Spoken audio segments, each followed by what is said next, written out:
Hello YouTubers and welcome to another Doctor Who action figure review. Today I thought I'd give you a look at one of my favourite action figure sets, which is the Children of the Revolution set. This was released late on in 2013, so it was just around the time of the 50th anniversary of Doctor Who. Of course, this set includes two figures. It was released at the same time as all the other Doctor and Dalek sets, which was of course to commemorate the 50th anniversary. Back then we had 11 of them. This of course is the 8th Doctor set, and this was probably the most sought after of them all because we've hardly ever had 8th Doctor stuff. Children of the Revolution is based off a comic strip, and this includes the 8th Doctor in his comic book outfit, the blue outfit, and it also includes Dalek Alpha. So without further ado, let's take a further look into this set by first of all taking a look at the 8th Doctor. Now, in terms of the sculpt, this is the exact same sculpt of the 8th Doctor as what we first saw from the original 8th Doctor, which came as part of the 11th Doctor set, all the way back in 2010, which seems like a long time ago when I think about that. Here are all 8th Doctor figures together. It's just all repainted, and I actually think this is probably better than the original figure. They've painted the trousers in a sort of creamy browny colour, and I think that works very well. And the coat is painted blue. The main torso is painted in a darker brown. You've got part of the chain of the watch there, and they've painted his cravat a mustard green, and it just goes all the way around his neck. I think also that the paint applications on this particular figure are rather notable on this. They're very much improved on the original figure.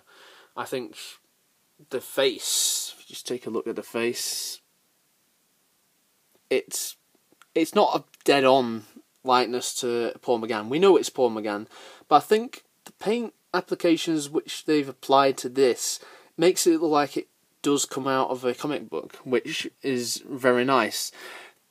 The shoes are more or less the same. That's all there is to talk about, really. What you're getting here is just basically, in a nutshell, a repaint of the 8th Doctor from his appearance in the TV movie. But I think this works well. It's not a cheap option out. I think this is a very good opportunity for collectors who missed out on the original release of the 8th Doctor to pick this up. The articulation, the head can, I believe it could do a 360, but I don't want to really force it because I don't want to damage the figure in any way.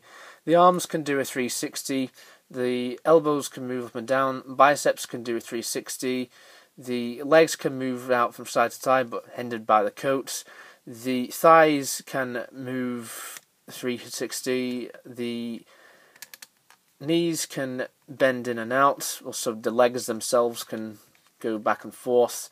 There's no articulation in the feet. Oh, and there's also 360 articulation in the wrists. He doesn't come with any accessories, so no sonic screwdriver, nothing like that. Doesn't really bother me. Now, next up is Dalek Alpha from the Children of the Revolution. If you ask me what this Dalek is all about, then on this occasion I actually have no idea. I have no idea what the purpose of this Dalek is, but it's a nice figure. It's a really, really nice figure. What we're basically getting here is a 1960s variant of a Dalek. So there's your sort of standard 60s Dalek from the chase onwards. As you can see though, the Dalek Alpha is slightly taller. Because of articulation, it is very much the same as every other Dalek we've had, more or less. So I'll just go through it again. The gun does a 360, the plunger does a 360, the eye can move up and down. Doesn't come out anymore though. If you remember in past reviews of classic Daleks I did, the eye stalks were removable. Not like that anymore. Yeah, I don't know why. The head can do 360 as well. And yeah, I think this overall is a very nice figure. Red is my favourite colour, and I think the Daleks look really good in red.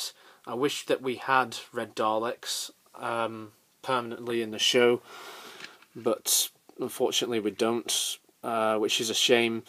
I think the red, the silver and the black scheme, what they've got going on here, I think it really works well.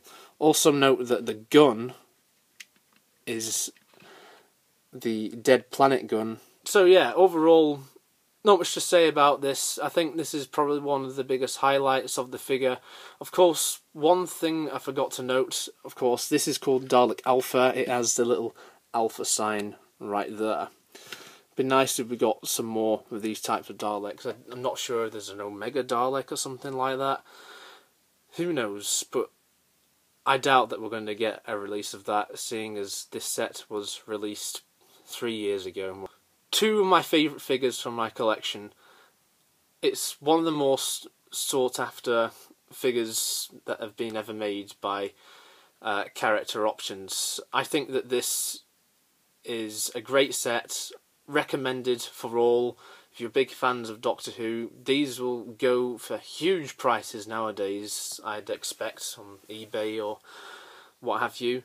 I think that the inclusion of these two figures in the collection, it's shown that Character Options could go beyond the TV show. It could go and delve into the comic book era of Doctor Who. I really wish that they made figures of Big Finish, but they probably haven't due to licensing issues.